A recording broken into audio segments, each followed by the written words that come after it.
Bismillahirrahmanirrahim. Assalamualaikum warahmatullahi wabarakatuh. Perkenalkan, nama saya Cindy Audi dengan NIM B1B121227. Saya akan membahas materi saya, yaitu diplomasi maritim Indonesia di Natuna. Ada beberapa bagian diplomasi maritim Indonesia di Natuna, yaitu 1. Diplomasi maritim kooperatif, 2. Diplomasi maritim persuasif, 3. Bangun pariwisata, 4. Diplomasi bilateral, 5. Diplomasi multilateral, 6. Diplomasi maritim persif, bangun pangkalan dan menjaga kedaulatan Natuna.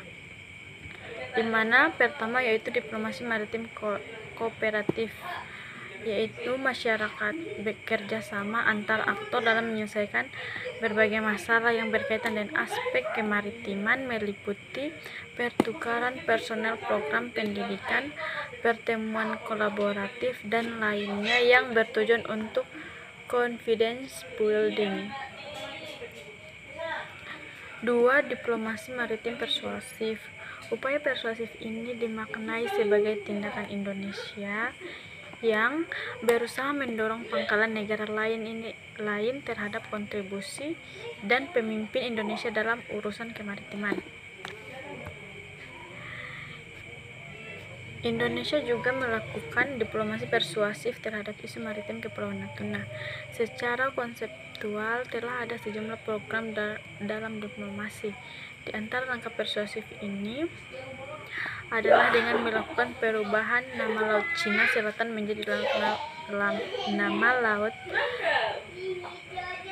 Natuna Utara di wilayah yurisdiksi Indonesia pada Juli 2017.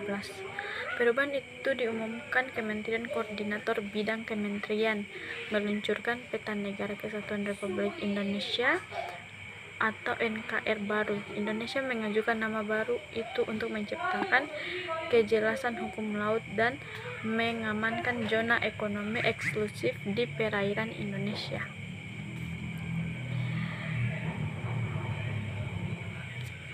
Indonesia optimis bahwa penamaan baru itu tidak bermasalah karena Indonesia tidak bersengketa dengan Cina dan di perbatasan. Apalagi Indonesia menggunakan zona maritim sesuai konvensi hukum laut. Peta Indonesia memiliki koordinat, tanggal, dan data yang jelas. Arif menyatakan pemerintah Indonesia tak akan bernegosiasi dengan negara lain yang mengajukan klaim tanpa dasar konvensi hukum laut, termaksud Cina yang berkeras dengan peta 9 garis putus mereka. Yang ketiga, bangun pariwisata. Indonesia ingin menjadikan kawasan Natuna sebagai pariwisata bahari.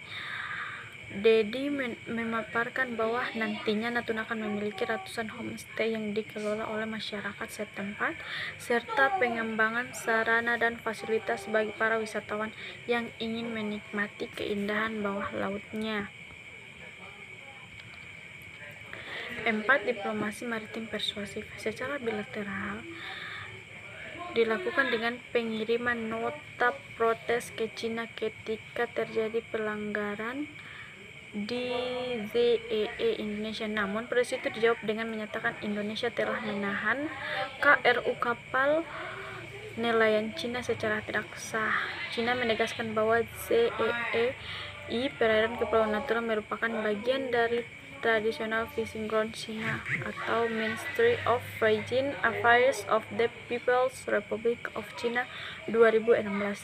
Indonesia dan China memiliki mekanisme bilateral dalam bentuk MOU kerjasama perikanan pada tahun 2012. Di dalamnya dimuat kesepakatan untuk memberantas illegal fishing, namun MOU ini belum ada hubungan sama sekali.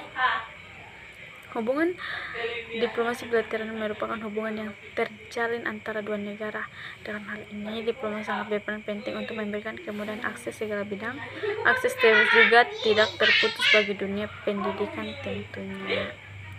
Menurut Faizayah, menjaga hubungan bilateral dengan negara-negara di kawasan juga penting. Kerjasama pengawasan wilayah merupakan salah satu yang dapat dilakukan untuk memastikan nihilnya pelanggaran di wilayah masing-masing. Selain itu, hubungan baik diperlukan untuk mendorong berbagai finalisasi perundingan perbatasan yang masih berlangsung. Yang kelima, diplomasi multilateral, di mana diplomasi multilateral adalah kegiatan diplomasi yang melibatkan 3 negara atau lebih yang memiliki kepentingan yang sama. Mengenai diplomasi multilateral ini, Teuku Faizasyah menjelaskan Indonesia sudah dari awal menggunakan ASEAN untuk ikut menjaga kepentingan Indonesia, termasuk juga dengan negara-negara anggota lainnya, menyadari adanya keprihatinan atau masalah bersama di kawasan terkait situasi di Laut Cina Selatan dan sekitarnya, menjadikan pentingnya sikap bersama di antara sesama negara di kawasan.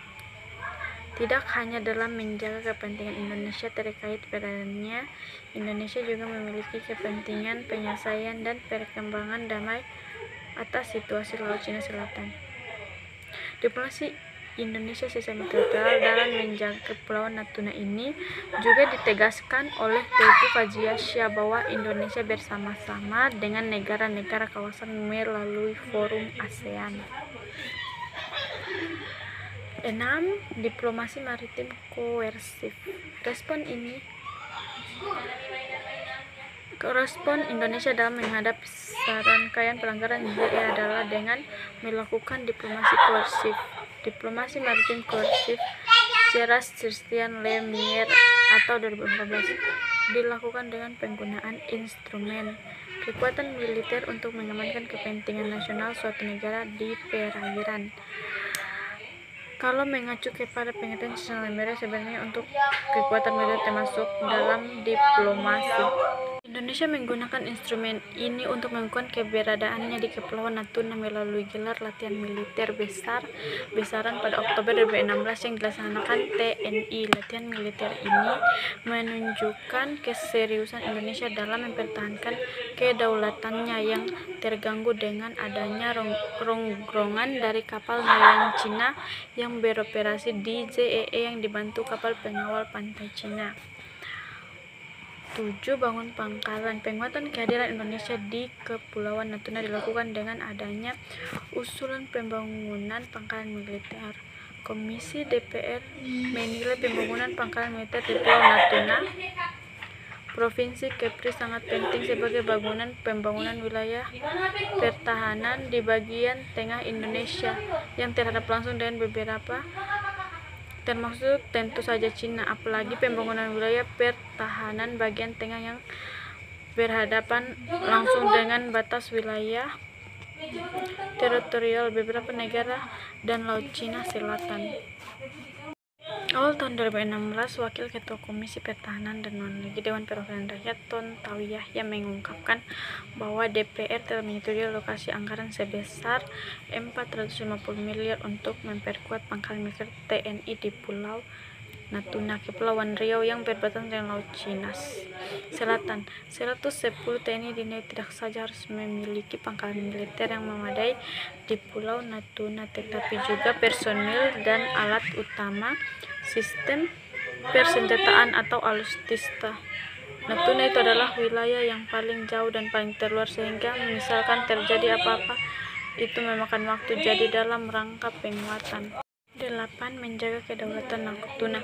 Dari uraian di atas, Indonesia melakukan 3 dimensi diplomasi maritim sekaligus, yakni kooperatif, persuasif, dan koersif. Pendekatan secara simultan ini menunjukkan adanya pertimbangan luas dari pemerintah untuk menjaga kedaulatan di perbatasan maritim Natuna, lebih tepatnya di JEE Indonesia yang terbentang 200 mil laut dari pantai Natuna. Diplomasi koersif ditunjukkan dengan pernyataan mengenai wilayah kedaulatan yang tidak dapat ditawar lagi, mulai dari presiden sampai dengan para pejabat militer. Untuk kekuatan militer dengan latihan gabungan di Kepulauan Natuna mendapatkan pendekatan hard power terhadap isu Natuna di Indonesia. Meskipun kekuatan militer ini Indonesia tidak bisa dibandingkan kekuatan militer Cina, Namun reaksi Indonesia yang tegas dan memperlihatkan kekuatan militer dapat mengirimkan pesan kepada Cina agar memikirkan ulang dukungannya kepada nelayan yang mencari ikan di ZEE Indonesia dengan alasan sebagai wilayah tradisional nelayan Cina. Terima kasih, itu saja pembahasan saya. Bila ada kekurangan mohon maaf. Wassalamualaikum warahmatullahi wabarakatuh.